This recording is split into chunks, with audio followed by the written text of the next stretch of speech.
Hey everyone, today you are diving into a fun and simple project. Powering on an LED with an Arduino.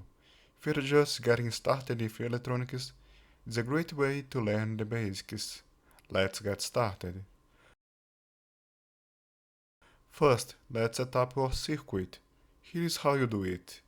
Place the LED on the breadboard. Remember, the long LED is the anode and the short leg is the cathode.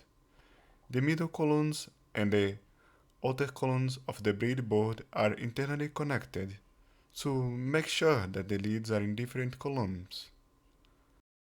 To avoid burning the LED out, you will need a resistor.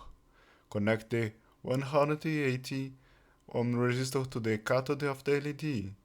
This helps to prevent too much current from damaging the LED.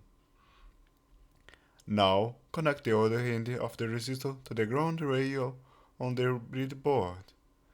Connect the anode of LED to a digital pin on the Arduino, let's say pin 9. Finally, connect the ground rail of the breadboard to one of the ground pins on the Arduino. A green LED drops around 2.4 volts.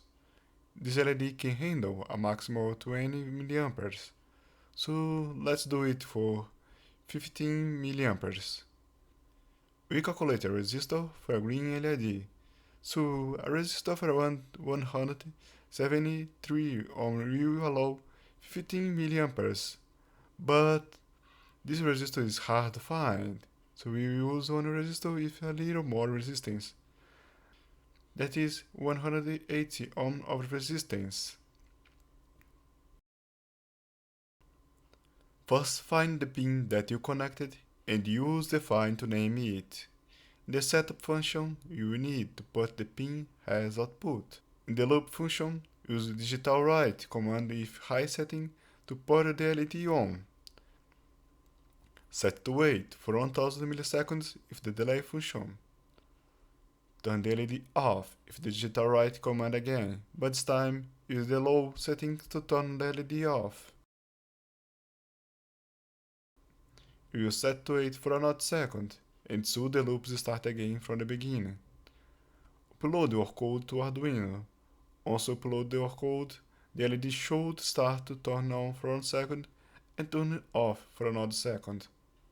If it doesn't, double check the circuit connections, the LED polarity, and the Arduino code. You can change the delay value to make your LED blink faster or slower. If you like the video, please subscribe and leave a comment. Thank you for watching.